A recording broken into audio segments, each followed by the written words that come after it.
Assalamualaikum warahmatullahi wabarakatuh. My name is NURALYA binti KAMARUDDIN. My matrix number is 1220784. Today I'm going to present the case of Ong Siew Hwa versus UMW Toyota Motors Sedan Berhad under hire purchase. So what is hire purchase? Let me explain to you what is a hire purchase. A hire purchase is a way to buy something expensive by paying for it in small chunks over time instead of all at once. Here's how it works in simple terms. What happens in hire purchase? First, you have to choose something you want to buy. So, example like a car, a finance company like a bank pays the seller for the item, and then you take the item home and you start using it right away. You promise to pay the finance company back in monthly installments. For the ownership, you don't fully own the item until you finish paying all the installments. If you stop paying, the finance company can take the item back. So why we use the hire purchase? It's useful if you can afford to pay the full price upfront, but you spread the cost over the time, make it easier to manage to pay. For the overview, we have facts of case, issues of the case, judgment held, and lastly is case analysis or opinion. The plaintiff is Ong Siew Hwa, the individual who purchased the Toyota Camry and filed the lawsuit. And the defendants, we have two defendants. First defendant is UMW Toyota Motors Sedan Berhad, and the second is the financier. First, let's get into the facts of this. In the case of Ong Siew Hwa versus UMW Toyota Motors Sedan Berhad, the appellant, Ong Siew Hwa, a trader, purchased a Camry from UMW Toyota, which is the first defendant in Taipei. Ong experienced mechanical problem from the start after paying the deposit and balance through a hire purchase agreement with a second defendant, which is the financier.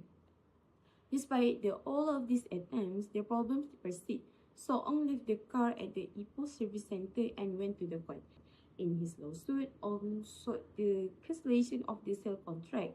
He paid a return of 151,706 ringgit 45 cents, general and specific damage, including 30,000 for rental fees. For the legal points, breach of the contract due to the persistent defects, claim for rescission and financial restitution, and lastly, additional compensation for consequential damage. The primary legal issue was whether the hire purchase agreement replaced the contractual relationship between the dealer or supplier and the consumer. This raised questions about liability and whether the Consumer Protection Act of 1999 or the Sale of Goods Act of 1927 could be used to hold the dealer or supplier accountable. For the judgment, the High Court dismissed Ong's claim against UMW Toyota, holding that any contractual relationship between Ong and the dealer had been replaced by the hire purchase agreement with the financier.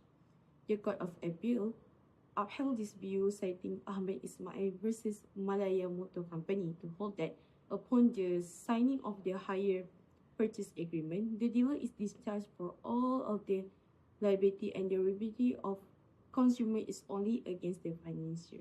This case illustrates the limitation of consumer remedies under a hire purchase agreement.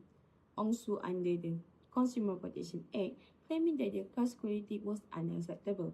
However, the court's decision demonstrates how a hire purchase agreement can complicate consumer protection by shielding a dealer from a liability when a financier is involved. The ruling indicates that to the extent stated, legislative reform is required in order to address quality issues even when a hire purchase structure is used. The decision is consistent with the precedent, but it does highlight potential gaps in consumer rights when the contractual relationships are layered through financing arrangements. That's all from me. Thank you for listening. Bye-bye.